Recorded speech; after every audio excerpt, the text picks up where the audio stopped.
Awesome. Well, thanks for the invitation. It's wonderful to be with you all. It's one of the great gifts of technology that we're able to do this to gather in this sort of way where I can be with you while still being able to be here with my own cats and my own coffee, and that's been one of the gifts of a broader adoption. I think it's fair to say that the last year has been unusual, right? And from my perspective, I've been teaching social media and digital tools in a variety of ways for about a decade, give or take. And what the last year looks like is kind of a jumping into the deep end of people who weren't sure whether or not they wanted to go swimming in the first place. I've spent much of the last 10 years trying to convince people that social media and digital tools are a good idea for the church. And as of March 15th, 2020, we all said whether or not I think it's a good idea is irrelevant. We're all going to do this thing. And so we all jumped in with both feet. And so now the question is not whether or not we do this, whether or not we do this thing, but how we do it well. And that's what I hope to talk to you some about today, is how we can take these tools that we have been, many of us, slapping together haphazardly and making the best of our limited abilities, how we can leverage them better for our mission as a congregation and for the good of the kingdom of God. And for me, it starts with recognizing the fault in how we often think about ministry in general. And I think I can show this here. Grab the right screen here. There we go. So you can look at how, a classical church setup, and it shows the trouble that we're running into as we begin to look at these digital tools and how we can use them. A church is set up for broadcasting information, for one person up front, and then an audience of people absorbing the information, right? And frankly, Lutherans have been good at broadcast. We got right on the printing press, which is the start of the broadcast model of sharing information. And we are among the first to put pews in our churches following the Reformation so people could sit through long sermons versus having to stand and get bored. But then our evangelical brothers and sisters kind of did better with TV and radio and the rest of broadcast. And I think that this is not what we're actually called to. So the goal of broadcast, of what a lot of us are taught for how to use social media and all media, is to get as much information as possible to as many people as possible. I talk, they listen, right? And as we've moved out of the ways we are used to doing things and into more digital tools, we've taken this broadcast way of doing it and put it in new places. So we took the church announcements that Pastor Bob used to do from the front of the church and put them on social media, right?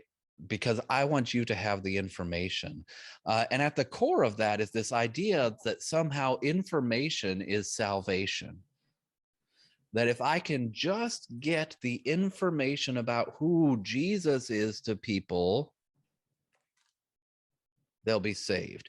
And frankly, if we're honest, the folks who are better at that than anybody are the Gideons, right? Like, they get it. Why do you put Bibles in every hotel room? Because our goal is to get more information to more people as quickly as possible, because information is salvation. And let me suggest to you that that's a fault in the way that we think about our mission. Our mission is not information, it's relationships. Our mission is not to info dump to the largest amount of people who Jesus is and what our ministry schedule is, but rather to build a relationship with our neighbors and the members of our community so that we can live into what the kingdom of God is, rather than just share the information with people.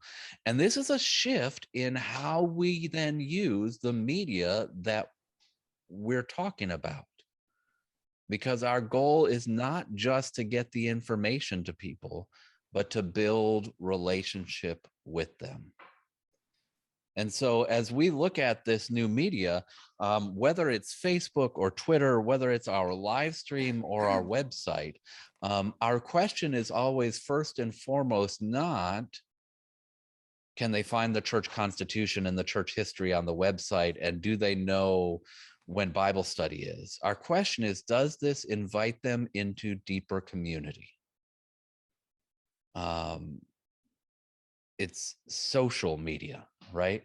That doesn't mean that we don't do some talking as a part of it, but it changes the way we do that talking and the goal of that talking. Sorry, I'm trying to pull up my notes here. There we go. All right. All right. So there we go. So the goal then is relationship and how we get at that, and to think about what that looks like. And I think we've seen over the last year, if we open our eyes, that that's actually what we've been doing, right? Programs like this are an invitation to community that we wouldn't otherwise have. I switched. Am I still spotlighted, or is that you, Bob? Okay. Anyway, I'll just keep going.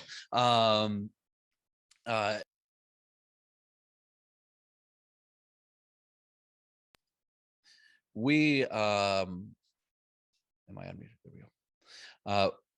At my congregation, one of the things we've done is we have moved toward online Bible studies. So in March 2020, we had a number of women's groups that were meeting, and they said, we want to do a Bible study, Pastor. And I said, that's great. And this was in February of 2020. And we put it on the schedule for March of 2020, about midway through the month, which meant immediately, as soon as it happened, it became an online Bible study.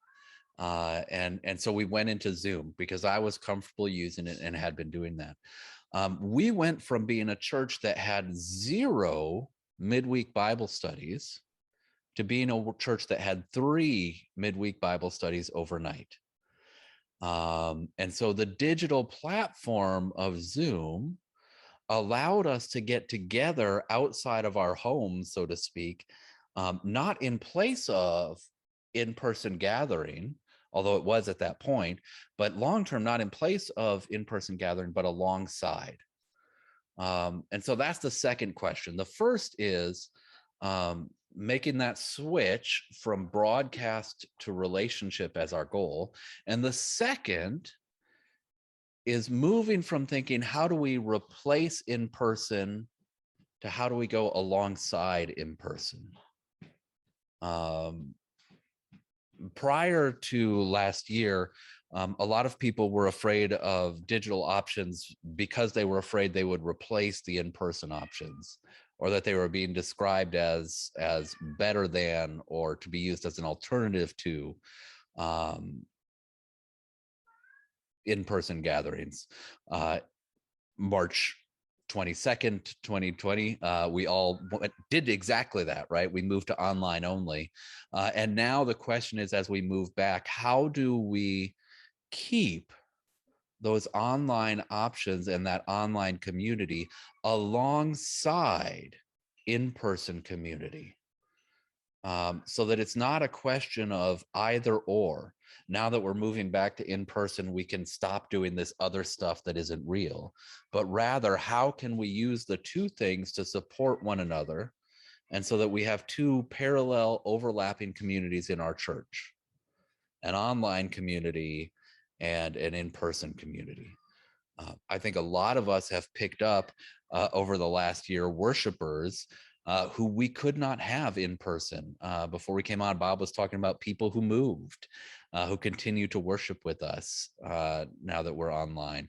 I have Bible study participants in Singapore and in California who are not going to come to my in-person Bible study in the Woodlands, Texas. And so the shift there then is, how can we do this in a way that honors both of those communities and invites them to stay in relationship with one another?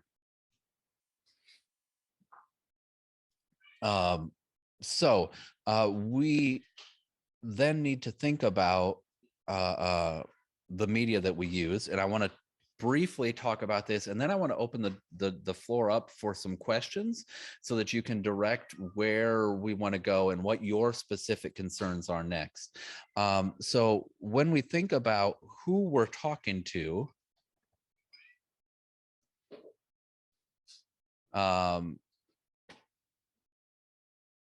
we really need to think about two directions or two audiences.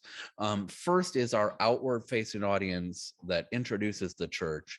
And the second is inward, and that builds connections and relationships, right? I like to think about it this way.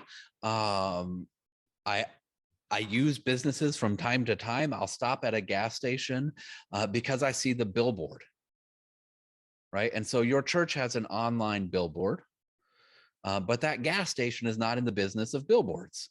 They're in the business of gas and snacks, but they need the billboard to get me there for the gas and snacks. We're in the business of building connections and relationships, and the introduction to the church is the billboard that gets people to that. And so all of your outward communication is about driving people toward the relationship building stuff. And so we ask, who are we talking to, and what is our goal? Who are we speaking to, and what's our goal? I now think about my communications. I used to think in terms of two, and now I think in terms of three primary audiences. The first are people who don't know my church yet and are not connected to my church yet. The second is my in-person local community, people who are committed to the church on the local level. And now we've got a third group to consider that I think is just as important, and that's my broader online community. And so we have members who participate in the life of our church that will never be present in in-person worship, and yet they come to weekly Bible study and worship every week, and they give. And they're just as much members of my church as the people who come on Sunday. And so I try to divide into those three communities of who I'm speaking to. Doesn't know my church yet, participates in person, and participates online only. And so then we can think about how we use the different platforms. And Facebook is the one that most of us use, because that's where most of our members are. A third of the world uses Facebook at this point. for better or worse, as we saw this last week, and we're continuing to see. And we could talk some about that later, about the problematics of Facebook. But for now, that's where most of us are. And I want to walk you through an example of how I use Facebook to connect those three communities, to give us a starting place for that conversation. And so that is Facebook. Here we go. So at the heart of our social media presence is our Facebook page. The heart of our sort of the hub for the whole thing is our website. So everything pushes back to the website. But our Facebook page is our outward facing billboard. Your Facebook page is predominantly not speaking to your in-person or your online community. It's speaking to the people who don't know your church yet. And so some of the things you'll notice on here, right, we do have some announcement stuff that we need to get out there, because if you're looking for a church, it's helpful for you to know that we're celebrating in-person communion again. Whether you're online or in person, we have online Bible studies. We reshare a lot of fun things that are about catching people's attention on our Facebook page. A lot of devotional content that you don't have to be a member of our church to find meaningful. Right. And that's the question for your Facebook. If I were not a member of this church, would I care about this announcement? This is our billboard. And so I'm hoping to catch people's attention with broadly devotional posts, lots of stuff that's inviting anyone and everyone to deeper faith, while also saying something about who we are. And so you'll notice lots of that sort of stuff on our public facing page. That's our public facing page. Oh, that's not open. Then we have our private group. Oh, you don't need to see my conversation with Bob. Close that. There we go. We have our private group, and this is for, you notice I have 3 different groups there. But this first one, it's not going to load. All right. This first one is for members of our in-person community. This is a private space. Let's go back to that. There's a private space where our members can share prayer concerns, where I can share, this is the budget for this year. Non-members don't care about that, but this is another information distribution point and also relationship building point for internal communication. So this is speaking to the members of my community. We have some groups for some small conversations devoted to specific topics. Like so this group is a book study, and not everybody in the members group is going to care about the conversation around the book that we're reading. So I can put that in that specific group. And then I have a group I just started this year for our online community, people who are connected to our church online only, to help share resources and ways for them to grow in faith and to connect online. So the billboard, our Facebook page, gets people's attention. And then where the business of what we do, where we sell the snacks and the gas, where we build relationship, is in these groups.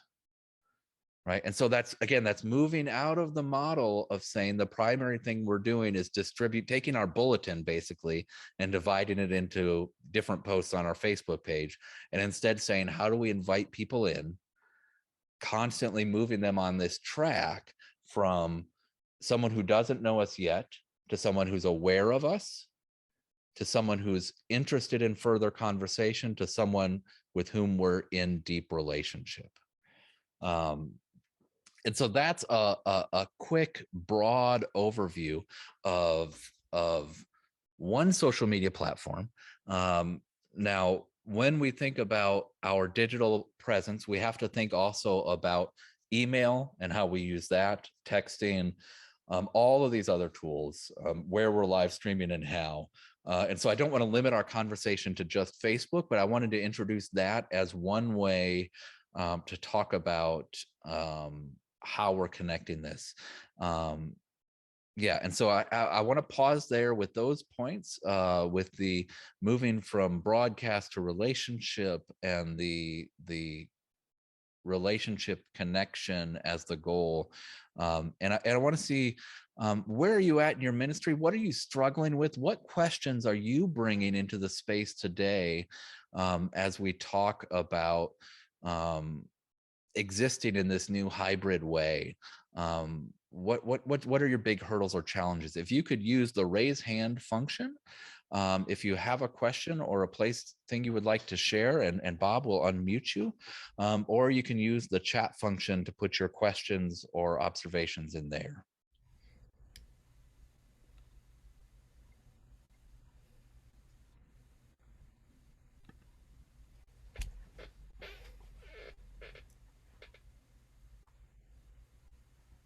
Courtney, go ahead.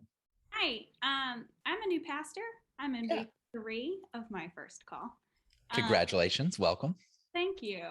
I am working on our social media presence, which has been a task. And so, what I learned from the beginning, from my very first meeting with the call committee, was that our members don't use it. And it doesn't feel like people really in my congregation use Facebook at all. And so I guess I'm wondering what maybe some thoughts are, because I know that it is the outward facing billboard and I'm trying really hard to like get that up and moving. But if I'm not having my members who are helping with that, kind of maybe if you have any thoughts or ideas on how we can troubleshoot some of that. Absolutely, I do. Courtney's question, where, number one, I think you've got a great observation, Courtney, and that is, we are called to go to the place where our members are. And so it is worth noting that your members are not on Facebook yet. And I think, number one, I'm a little suspicious of that, because I got told that in my first call as well. But when 1 in 3 citizens on the face of the planet are on Facebook, I have a hard time believing that, number one, your members aren't. Number two, that the people who live in the broader community in which your church is are not. Right. And so part of it's about reframing and saying, yes, this is for creating community for our members. It's also about connecting with the broader community and participating in the broader community. The example I like to use is in my first call. My first call was a rural congregation in Texas, out in the middle of nowhere, and a couple miles up the road, there was a general store, and on Friday nights, the general store would open their back room, and everybody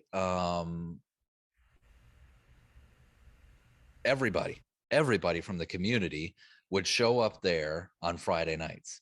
And part of my job on Friday nights was just to be there, not to lead anything or to say anything specific, but to be there as a presence. And so part of your presence as a pastor in the community is being present. So you might find community groups where discussions are happening, neighborhood groups around where the church is where discussions are happening, and just being present is going to make a difference in that discussion. And you're going to have to use your personal profile to do that. But it allows you for people to then know that you're there. And the example I can think of is shortly after I came to this call, there was a fire in the neighborhood at someone's home. and they decided to collect money. And I had been in that group for a couple of months, and so they all knew who I was. I was the new pastor at Spirit of Joy, and so they said, let's use Spirit of Joy as the collection point. And so just by being present, it brought more people in. So I would think about Facebook as a mission field in that sense then. And also then ask, what tools are you using that would be helpful to connect with you on? Especially after the last year, most people are using something. Is email your best bet? What is the way that I can connect with you outside of Sunday morning through the supercomputer you carry in your pocket? Right. And so start asking those questions. Does that help, Courtney? And welcome to ministry. That's great. I want to grab John's question off the chat here. Should a pastor be saddled with the responsibility of establishing the social media presence? Great question. Yes, and also no. So how's that for a Lutheran answer for you, John? For me, our social media presence is a part of my engagement in the community. I don't live in a community where I can go door to door and knock on doors. That is frowned on. I will likely have the police pull up next to me and ask what the heck I'm doing if I do that. 25 years ago, when this congregation was founded, that's one of the ways they were founded, by going door to door, knocking on doors. I can't do that. What I can do is connect online with people where they are. My call as a pastor is to go where people are and bring the good news as my congregation in particular proclaims it in our corner of the kingdom, where people are. And where people are is online. And so that responsibility is an extension of my pastoral call and an extension of the pulpit for me. Now, part of that is also, those are gifts and talents that I have. Not every pastor has the same set of gifts and talents. And that's important to recognize. If you do not have those sets of gifts and talents, it's worth recruiting people who do, to be your people who walk alongside you in this ministry. You don't have to do this alone. And as any good ministry, you won't be if you're doing it right. I do a lot of our stuff, but I don't do it alone, even though these are my gifts and talents. And so find the people who are gifted in that way and say, hey, would you be willing to manage the content for our Facebook page? Would you be willing to manage the content for our Facebook group? I know that's important, but it's not my gifts. Would you be willing to do that? And I can give you a hand and say, hey, I'd love for us to say stuff that sounds like this, and give parameters so people aren't running sort of wild and wide open. Yeah. Does that make sense, John? All right, great. All right, how about Ruth looks next in line there? My concerns are about people who do not have access to social media. They do not have smartphones. They do not have computers. They do not have Wi-Fi connections. We're in a rural area and very elderly. My congregation has mostly elderly people. Yeah, that's a great question. And that's and so Ruth, I think that's the advantage of this hybrid member model. We're not talking about replacing. We're talking about enhancing and alongside. And so if we offer a Monday night Bible study in the church, I have members, and I have had in my congregation, say, I can't drive after dark. Does that mean I don't do a Monday evening Bible study because they can't drive there? No, I do it, and then maybe I offer something else during the day for those members who can't get out during the day, I right? have people who can't get out, period. Right, absolutely. And so first, I think in terms of those who don't have access, that's question one I heard you asking. Does that sound right? Right. Okay. And I think the answer is then they don't have access. And this is not a replacement for our in-person community building. This is an alongside our in-person community building. And so it's not an either or, it's a both and. Are there any resources, though, to talk about how to expand access? Absolutely. Expanding Access is a wonderful ministry and a separate ministry than this, but it's an important ministry. And I think this is a great way to connect your members who do not have access and who cannot and who are homebound. I always laughed, I started doing this about a decade ago. And people always ask, well, what about people with their phones out during worship? The only person who ever got in trouble for having her phone out during worship was 90-year-old Ruth, who had her smartphone out during worship and was showing everybody the pictures of her grandkids that her daughter had texted her, right? 90-year-old Ruth, and just by coincidence, that was her name. 90-year-old Ruth also was the most avid online user that I had at that point. We were podcasting the sermon, and her daughter set up her smartphone, which she had and predominantly used only as a phone, to download the podcast every week of my sermon so that she could listen. And so the question is, what resources do you have to teach? And the answer is probably a lot. You've got children and grandchildren of your members who don't know how to use the technology. And sometimes it's as simple as, what does it look like to buy a $50 Amazon Fire tablet and set it up so that the only thing on it is the YouTube channel for the church's live stream, so that on Sunday that member can participate in church by just mashing the button in the middle of their Fire tablet, and it opens straight up to that YouTube channel, and then they can participate in worship. And so there are ways to do this. It takes some creative thinking, but I think expanding access for those who don't know how to use it is a wonderful, wonderful thing. Can you point to other, or maybe at a later point to other ways to get those kinds of ideas?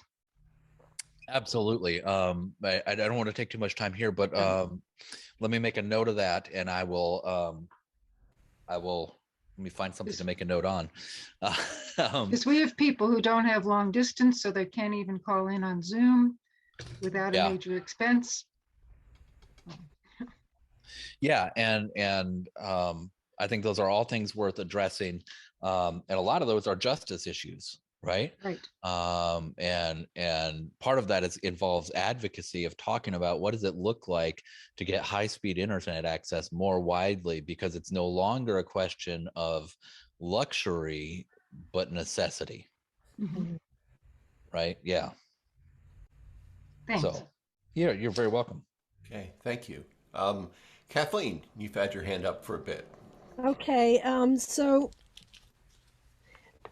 when COVID started, I quickly got onto Zoom, and so I was able to hold inline Bible classes and online Bible classes and things like that. Now we're in person, so I've been doing online, in-person Bible studies, but I've also found where I could do a Bible study in person and online by using Zoom with another device, because I'll hook my computer up to the projector, and if I do that, I cannot project through Zoom because it's attached. Wi-Fi is attached to the projector, and then I can't get Zoom, so I have to use two devices. And then I can turn the other device around, and that person can actually join the in-person and interact with the people who are in person. Right. Yeah. But is there an easier way to do it? So I have not used it yet. There's I just put the name of it in there. There's a camera from a company called Owl Labs, and I really want one. It's about $1,000. Oof. But I mean, so what you're looking at is a solution, right? So there are a Yeah. couple of different ways to do this. One is, and this is what I'm doing right now, is I have a separate camera that's connected to my computer via a cord. So it's external from my camera. So I can turn the computer around and have a broader view of the space. So I take my external webcam and I put it on a stand and I set it off in the corner so that they can see the whole room. And it's connected via a cord to my laptop, which is sitting on the table, so that people can see the face of the person that's talking. Right? So you're on Zoom then? Yeah. Yeah. I do use Zoom for it. Yes. Okay, but I can't use Zoom and the projector at the same time. The projector, the in-house projector, gets connected to the Wi-Fi. I see. And, I mean, if I did it to VGA, maybe I could do it, but then I have a cord that's, hanging up in the middle of the room, and I don't really like that. That's a specific tech question with how your projector is set up. Mm-hmm. And yeah, my answer would be something like a second Wi-Fi network, or a second laptop, or just dropping Yes, an that's what I've HDMI been cord. doing. I've been using Yeah. two devices. Yeah, that I would do Okay. something like that. All right. Well, that's what I've been doing. Yep. All right. And the other one, if you're looking at that sort of hybrid, and are looking for a next step, Mm-hmm. if you're looking at that sort of hybrid Bible study thing where you've got 10 or so people around a table and some people online, that Owl Labs camera is a 360-degree camera. Oh, And so it wow. allows, you put it in the middle of the table, and it allows the person online to see everybody sitting around the table instead of just Wow. what's right in front of the camera. Looks like a neat Now, tool. what is that hooked up to? Is that hooked up to the laptop and then to Zoom that way? Yes, it is. Okay. And John, your message was sent as a direct message to me. Let me put it to everybody. There you go. All right, I want to scroll back up here and get some of these other questions in text so I don't miss them. How are my private groups set up? How do I staff them to make sure that they're relevant, and how active is member participation there? Yeah, so great question. So let me pull that up again and I'll show you. And I'm sorry, it takes me a minute to share screen here.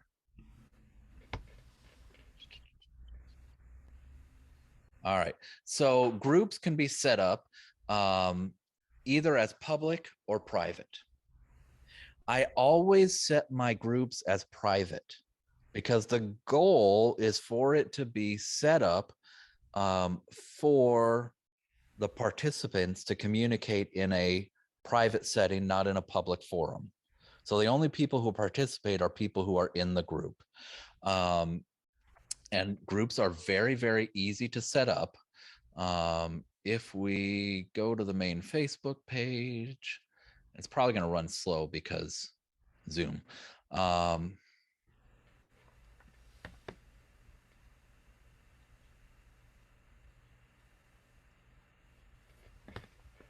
And we find groups.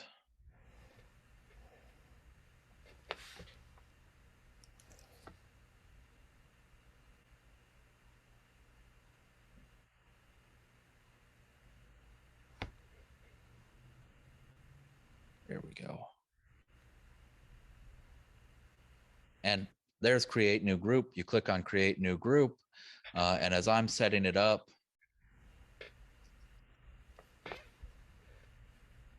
I'll make a name. And I always set it to private. And I'll invite Bob. And Here, there are two options, visible and hidden. For my members only group, I make it hidden. So you can't find it if you're looking for it. For my online community, I make it visible. The reason for that is the only people I'm going to accept into my members only group are people who are members in the local community. I'm not going to accept just anybody. Visible, I'll accept lots of people in it. And then I'll hit create and it's good to go. So creating a group is as easy as that. As for content, it looks as easy as this morning I posted, how can we pray for you today? I have another member who has taken it on herself once or twice a week. She shares some sort of uplifting comment. I share regularly kind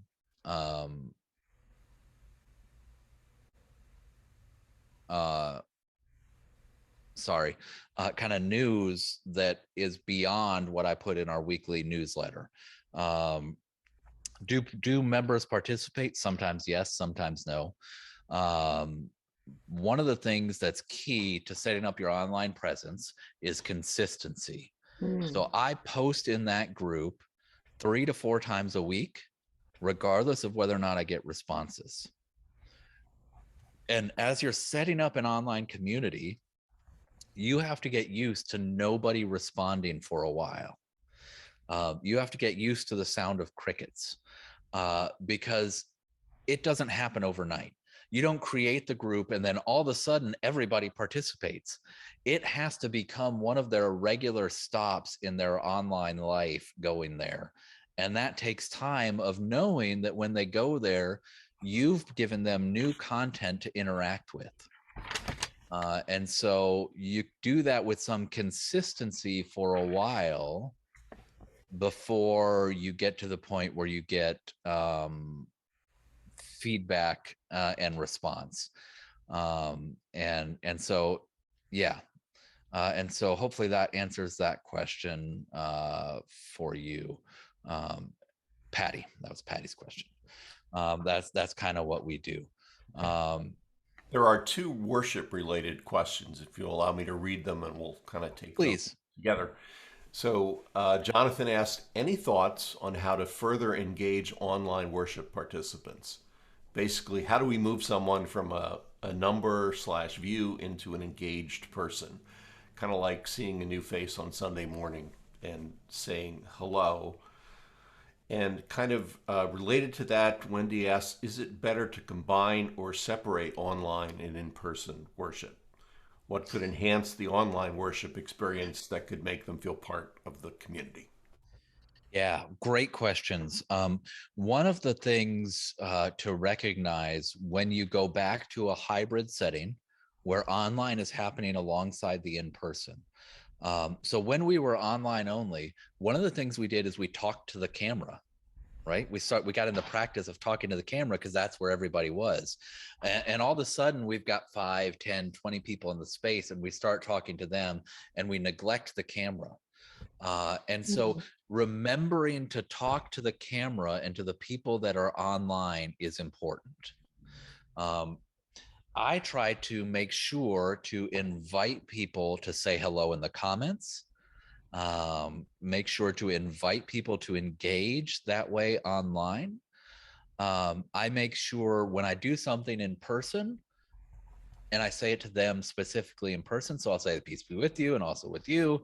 Please share the peace among yourselves and please greet one another online as well, right? And so I'm speaking to the online community as well as the in-person community, especially where something different is happening. And I'll say, hey, we're gathering back in person.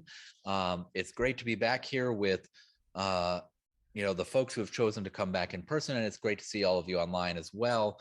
And to make sure that your community, as you move back in person, continues to be both. I think it's better to do both personally at the same time, unless you just have bukus of time and you want to double up Sunday worship. I don't have time to do Sunday worship twice. And we offer other online opportunities for people in that way as well. But Sunday worship, our prime time, I do one setting to both groups. And I think that's your best bet.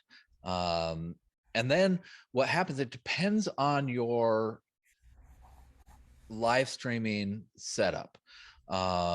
We use Facebook, and so I'll speak to Facebook. YouTube has some similar features. And so people can comment as you're going along. I try and have someone who is priming the pump in the comments.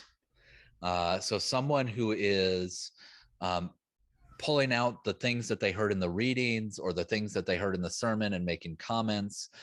Someone who is asking questions in the comments. Online greeters. You have greeters in the building. Also have greeters in person or online, right? So who's going to say welcome? How do you do it? Well, they type that they're here and they're worshiping with you and you don't recognize the name. You respond and you say, welcome. Right? And so that's really an easy way to help to do that. And then what I do on Facebook on Sunday morning, when I see a name I don't recognize yet, from your Facebook page, when someone comments on your page, you can message them. And so from that comment, as the page, I message them and I say the same thing I would say if they had worshiped for the first time in person and stopped to talk to me after church. I message them and I say, welcome, thanks for worshiping with me. My name is David, I'm the pastor. Here's a little bit about our congregation. I would love to connect with you outside of Sunday morning. And I provide contact info for them. So the levels of engagement are, right? So you've got people who watch and never say anything and never contribute. And that's the person that comes to your worship in person and slides in the back row and slides out before the greeting line starts, right? And so that's always going to happen. And as they get more comfortable, they might move up a row and they might say hi to the person next to them during worship. That's leaving a comment. And they might respond to a comment. That's saying hi to the pastor in the greeting line after church. And once someone has done that, they have opened the door to conversation with me and I can invite them deeper in. What we often do, unfortunately, as we move online is we don't know how to do that, how to respond to that open door. And the answer is the same as you would in person. Once someone has opened that door, reach out to them and send them a message from your page. Right? Don't get creepy. Don't go friend them from your personal Facebook profile the minute they comment on your Facebook page, right? That's not okay. They didn't invite you into their home yet. Right? They invited you to say hi after worship. So send them a message from the page. This is how to connect with me. This is my email address. This is my, and once you do that, then for me, then I'm able to collect email addresses, invite them to the groups, invite them to our online community page. Here's a link to this community, add a link to get their email and add them to our weekly email list so they know what our other opportunities are, all those other things. That's how you invite someone deeper. And I would say we have gained 10 to 20% of our current membership over the last year from people who have connected online only first. Excellent. Yeah. Do you have a sense of the online only participants? Do they tune in and watch an entire service? Are they looking for certain pieces? You know, one of the ways I heard this question asked also is, you know, do we need to make any adaptations, you know, to make better video? And talking to the camera, as you mentioned, is one of them. But how do you handle that? I would not change the service because the service is an invitation as it's streamed online. The service is an invitation to participate in the worship that we're all doing. Now I take elements after Sunday morning, I pull out the sermon only and I upload the sermon only in a number of different places so that people who only want the sermon can go back and connect with that. Right. But, you know, there's a level of participation in, so when it comes to the live stream, and I'll show you how to get, I hate to show you because it's so slow right now on my connection end. But you can see in the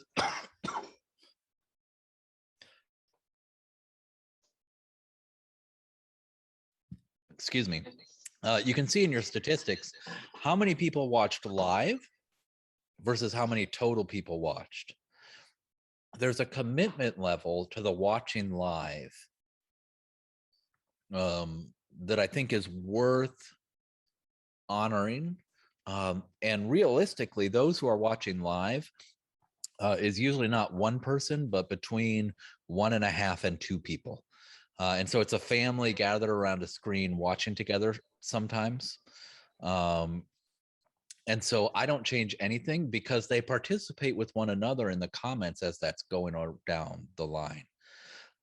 Afterwards, I would say a significant portion only watched the sermon or perhaps a couple of the songs they really like.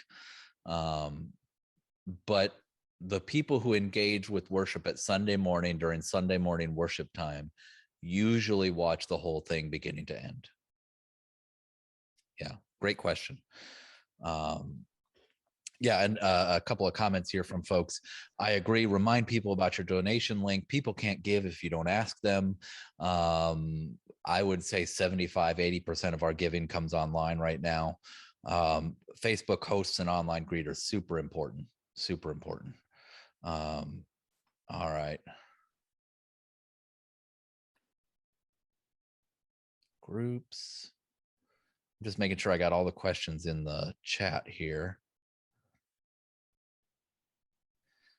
So yeah, there are a large number of views recorded. So, and Anne Marie, I've got you next. In your statistics for Facebook and YouTube, usually what you will find is you've got regular views, and then you have 3-second views, and then you have 30-second views, and then you have 60-second views. And at least for Facebook, 60 seconds is the largest group that it gives you, largest amount of time that it gives you. And so I don't count any of the numbers other than the 1 minute plus views. And so, for example, we might have that generic views number on your Facebook page. When you dig into your Facebook insights for videos, you can see that breakdown. We might have generic views of 234, but the number of people who watched for live and for over 60 seconds might be 30 out of, so it's a 10% number, give or take, in my experience. But I would dig in for those more meaningful statistics. I think it's important to track your metrics so you can see what's happening, how many people are watching live, how many people are watching for 60-second views. So you can have a sense of what's going. You're not comparing yourself with other congregations. You're comparing yourself with yourself to see if what you're doing is working. It's a feedback, so you know what's working and what isn't. And you'll see some of the same trends you saw in in-person worship. There are Sundays where everybody happens to come because it just happens to be the Sunday that everybody's free. And then there's another Sunday where people just can't, and you'll see the numbers bottom out. And so I do track those numbers. Especially I track the live number of views and the 60-second plus number of views. And those are kind of my guideposts for how Sunday morning is going on our Facebook live stream. We're looking at other live stream options. And this is the question we have to start asking now, and we can dive into this in a little bit if we have time. But what do you do when Facebook is down? And how do we get to a point where we're invested in more than just Facebook, especially given what we're seeing about the less than good nature of Facebook as a business model. Right. And so I think we've got to start there because that's where our people are, but we need to be having the conversations now about how do we become not invested in just one place, but spread across many. which is a whole nother question. Anne Marie. I had several questions. One is about your posts on your page on Facebook. Do you have like a content calendar where you want to post so many inspirational things, so many events? I forget what else you said you posted, but and be sure that a certain number of things are relationship building, I guess engaging, that kind of thing. I do, absolutely. So if you go to business.facebook.com, there's a business manager for your page. Yeah, I use that. Yeah, and you can schedule things out. And so I try and schedule, and you can look at the calendar and see what you're doing. So you can see the week or the month and see how your calendar is set up. And I do try and have more things that are for people who are not members than I have announcements for members. That's my guiding rule. I try to have 2 to 3 posts a day. Now, a lot of that is recycled content. So every Friday, there's an invitation to in-person worship. That's one. Every Thursday, I send out my news email, and that's auto posts to Facebook. So that's one on Thursday, right? So realistically, I'm creating content for 1, maybe 2 posts a day. So every Saturday, I do one that is a restful focus, Sabbath focused post, right? And so I just think about what would I like to have on my page, and when do I need to do announcement things? So once a week, I want to do an announcement to in-person worship. Once a week, I want to do a reminder about online worship. Once a week, I want to do an online reminder about Bible studies. And how do I schedule things around those? And in addition to those, to round that out so it's a more holistic feed. And some of those are shares. And so you don't have to create all the content. If you go to elca.org or Evangelical Lutheran Church in America's Facebook page, they've been great at posting content. Don't recreate it, share theirs. Just click share. Don't download it and repost it. Just click share. Go to your Synod website. I bet you or Facebook page, I bet you they're posting stuff too. Just share. And so if they are posting stuff once a day, and you just take every other days, you've taken a huge chunk of your content creation off of your plate. By the time you add in and if you look at the ELCA's Facebook page, they're doing the same thing. They post a lot of stuff around hymn content, around devotional scripture verses, stuff that's not just announcements for ELCA members. Right. And so it's a no-brainer. Another question that I had was, you said you have people joining Bible studies that are not in your area. We haven't really been promoting that on Facebook. I think, we send out a Zoom access to members of the congregation. I think we're a little leery of putting a Zoom link out. And so how do you manage that with how do you get people from not in your area engaged in Bible study? Great question. So we have split our email list. And so now, if Anne Marie worships with us online, and I talk to her after worship and I get her email address, I'm going to add her to my email list. Okay. And my news email that goes out on Thursdays, so I have a prayer email that goes out to members only because it's private information, right? So this is my internal congregational email. It goes out on Tuesdays to 73 email addresses. On Thursday, I send out an email to anybody who signs up for our email list. And it goes out to 234 email addresses, 3 times as many as, right? And so putting those people on that email list, and I kind of gear that in some ways toward those people. So I put the online information at top for how you participate in all this online stuff, because that's 2/3 of the email that I'm sending out. Right. And so that's how I get that information to them. I do not usually post the Zoom link on Facebook. Okay, yeah. Right. And can I ask just one more question? Yeah. Okay. We've had in our team for communications, we've had the policy that everything that we post should be life affirming. And that's basically our one rule. Now, council wants to impose some rules. I haven't heard what they are yet, but I'm concerned that they will inhibit, building community and things like that. Do you have rules and regulations for how you do your online communication? Yeah. So if I have other people posting, in particular, it has to do with sharing. And so it has to be something that supports our mission. So for example, I had a preschool teacher managing our preschool page, and she tried to share something from the local fundamentalist church that she's a member of, about an event at their church. And I said, no, you can, if you want to share something, you can share something from the Evangelical Lutheran Education Association. You can share something from the ELCA. We are not propping up your ministry over here. And so I have a list of Facebook pages that people who are not me can share from, if they're using it.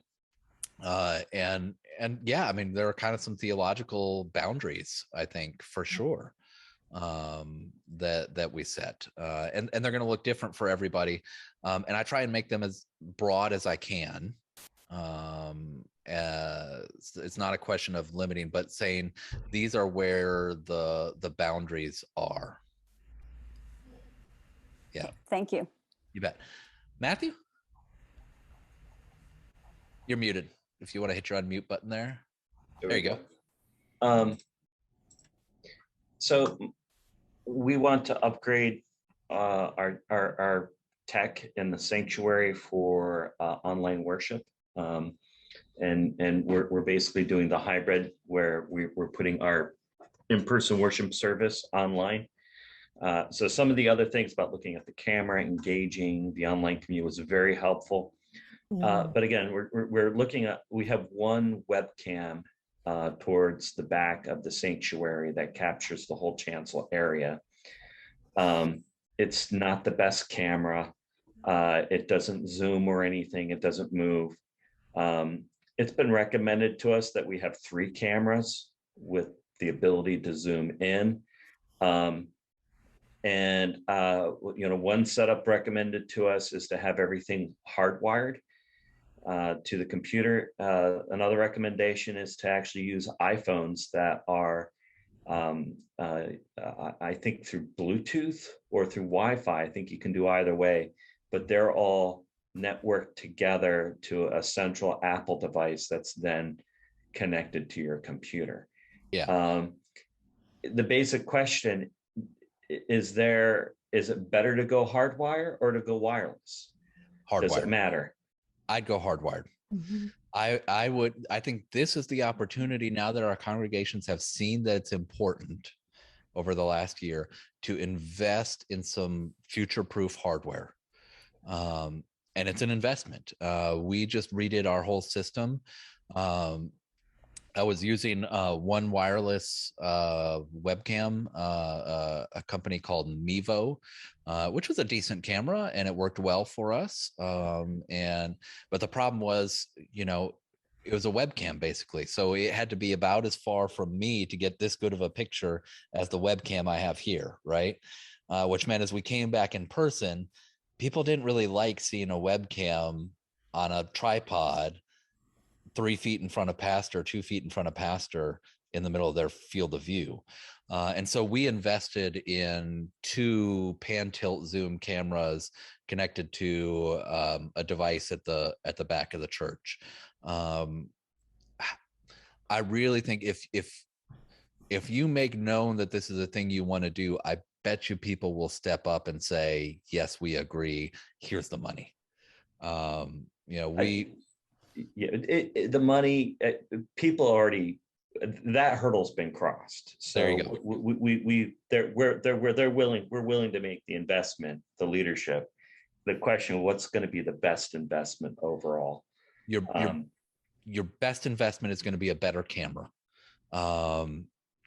If you do something like the iPhone mesh network sort of thing, those are going to go out of date, and you're going to have to keep replacing the iPhones that you use for that. Right? Probably every couple of years, realistically. Whereas the cameras in the back, they're so good now. I mean, we're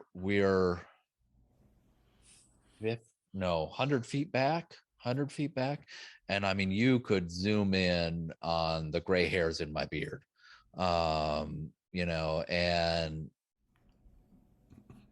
I don't expect those to go out of sort of what's technologically needing a full upgrade for a decade.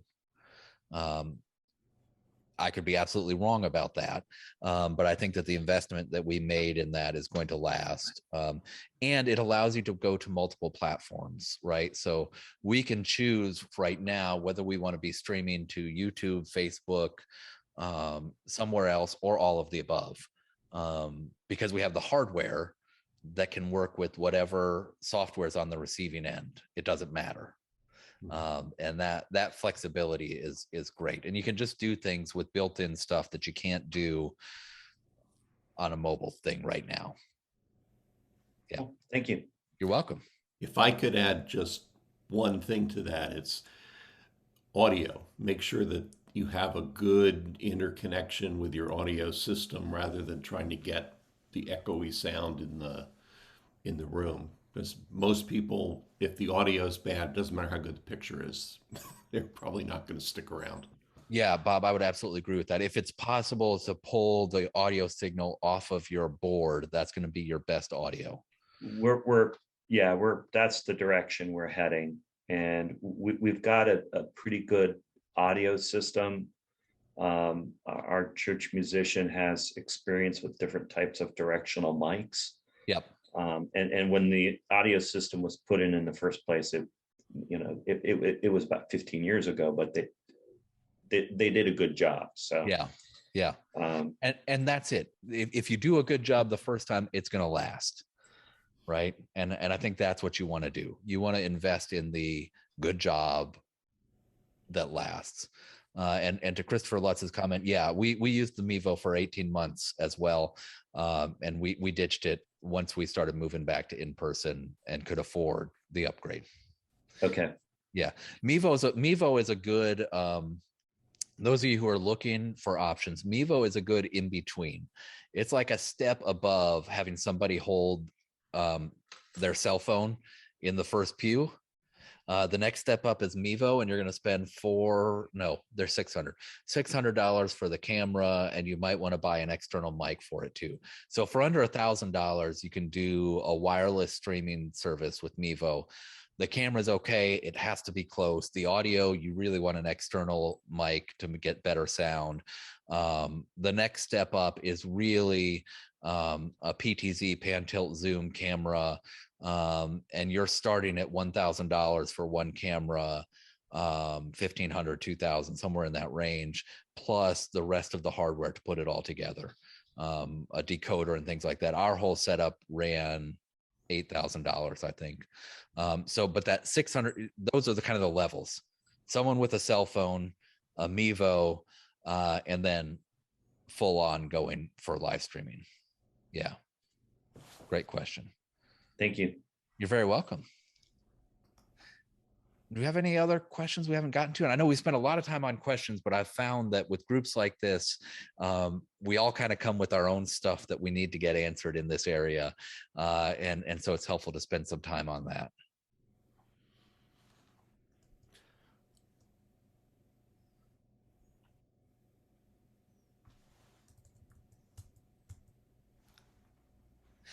Yeah, and to Joseph's comment, yes, Mevo is actually what I use as my external webcam when I have hybrid Bible studies meetings that are both online and in person. So we have council coming up on Monday, and we'll be in the conference room. I'll have 2 or 3 other people there, and I have a handful of other people who either don't have the time to drive up to the church on Monday night or are still socially distancing because of the Delta variant. And so I set the Mevo in the corner and connect it to my iPad or to my laptop directly as an external webcam. And that's the one I use in the corner because it gives me a better picture. Yeah. All right. Well, I want to circle back and say, remember that what you're doing is building community, and relationships are your first goal. And whatever you're doing to billboard, to speak to the broader community, needs to be geared to people that are not your members. And the community building is what needs to be geared toward your members. And as you do that, the goal is always, onboarding people into the body of Christ, so that they can grow deeper in faith, and deeper in community, because that's what we're all about. We're not about only being online so that we can have more butts in our pews eventually and more dollars in the offering plate. My goal is to present a community where people can grow in faith and know the love and joy of the gospel that I know, whether or not they ever step foot in Spirit of Joy Lutheran Church. And so that those who do step foot in Spirit of Joy Lutheran Church can find ways outside of Sunday morning to continue to connect to one another, and to grow deeper in relationship with one another as they go. Okay. There's a question about Instagram that Chris asked at the bottom of the chat. I feel about Instagram like I do about Facebook. It's a necessary evil. It's owned by Facebook at this point. So however you feel about Facebook is how you feel about Instagram. It's really easy with the Facebook Business Manager to dual post. And so when you post to Facebook, it goes to Instagram automatically. I don't spend a whole lot of time managing our congregational Facebook page. It's there. It auto populates mainly from our Facebook, because they've really integrated that well. And to the thing Courtney had said earlier, that's not where my community is. Some people who are not members there get to know us there and see us there, and it then directs them to our website and to our email sign-up list and all those other things, right? It drives them toward, it's an on-ramp, if you will, for us. It's not a place where our community really happens. Absolutely. There are those who have younger communities who are more on Instagram, and it makes sense to spend more time on them. That's not who we are as a congregation, and it's worth knowing who you are as a congregation, where your current members are and where your potential members are.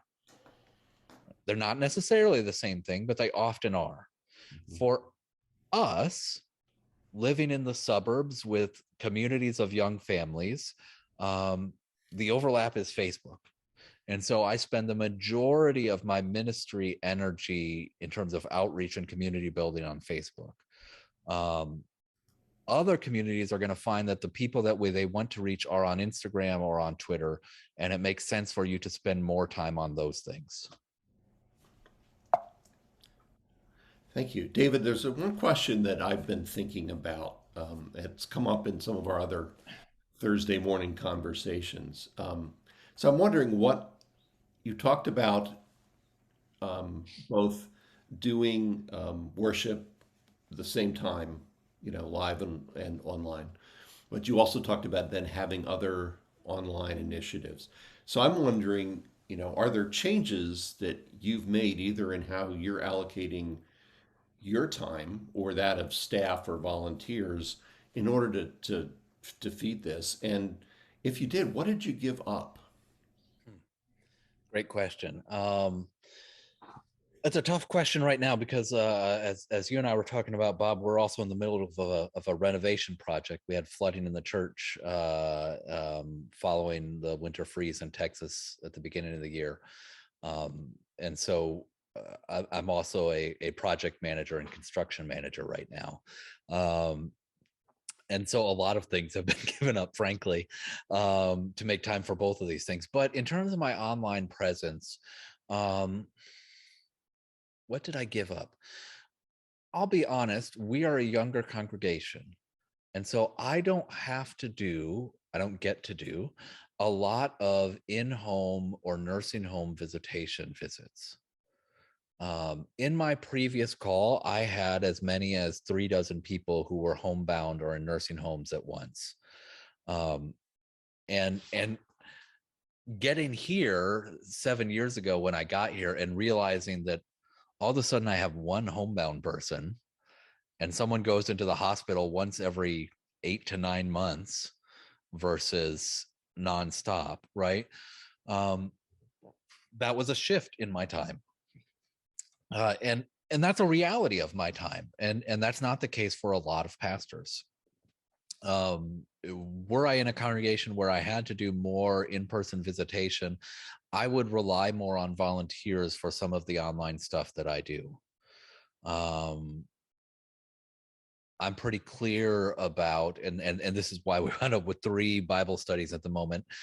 If someone is willing to participate in a Bible study, I will lead a Bible study. If I don't have to organize the people coming and showing up and hosting and putting out snacks and if you show up, I'll teach you the Bible. I'll do that all day long because it's a joy of mine. It's not for every pastor. And so I think you've got to figure out that balance, each pastor for themselves, of what that balance looks like for them. It looks like for me, I don't go to, in my previous call, I went to Rotary because that was the way you networked with people in the community. And I went to the corner store and I went to the county fair, right? I don't do those things here. I don't go to, because we're in a different sort of community. And so those community connections for me happen online. And so rather than doing them in person, I do them online because of the nature of our community. And you have to know your community and spread the work out in the way that seems appropriate across volunteers and other staff members.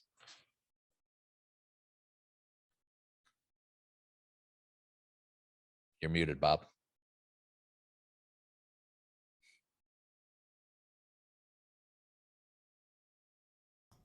My space bar is supposed to be unmuting me, but it's not working. Thank you for that answer. Yeah. I appreciate that. I also saw a comment going by. Let's see. Courtney says, check out Digivangelism and All Places Together. Digivangelism has been connected with Northeast Penn Synod. All Places Together is Virginia, and they have a lot of ideas to share. And actually, we are planning to have Sammy and Michelle from Digivangelism on this call in the not too distant future. So keep your eyes peeled.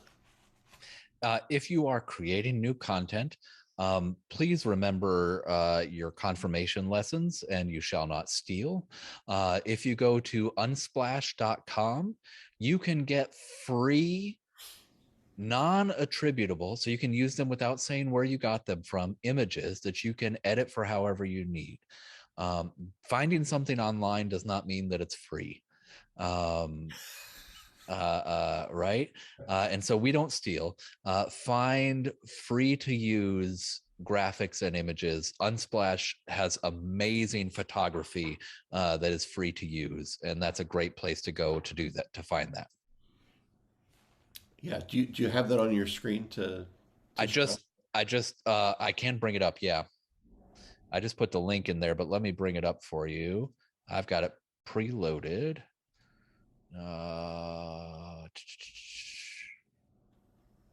Right. So here's Unsplash, and I searched for prayer because I posted in my community group, we're praying for you today. And I downloaded this image because everything's better with an image, right? Everything's better with an image. And so all of these, you don't have to say where you got it. You don't have to link back. It's free to use. And there are other sites as well, but I don't want to overwhelm you with all the resources. That's one. It's good. Use it. And don't feel bad about using it. But don't get into the habit of just Google searching and saving images that way. That's not the way that this works. Yeah, correct. And that is also true with music. Yes. Yeah. And if you're live streaming and you haven't already, make sure that you have licenses to stream your live streaming music. Whoever you have licenses for, and I know you all have licenses for copying your music, whoever you have licenses with to copy your music from usually has an add-on for live streaming. So we use CCLI because we're predominantly modern music, and they've got an add-on for live streaming for our congregational size, which allows us to live stream and make sure that the creators get paid for their creation.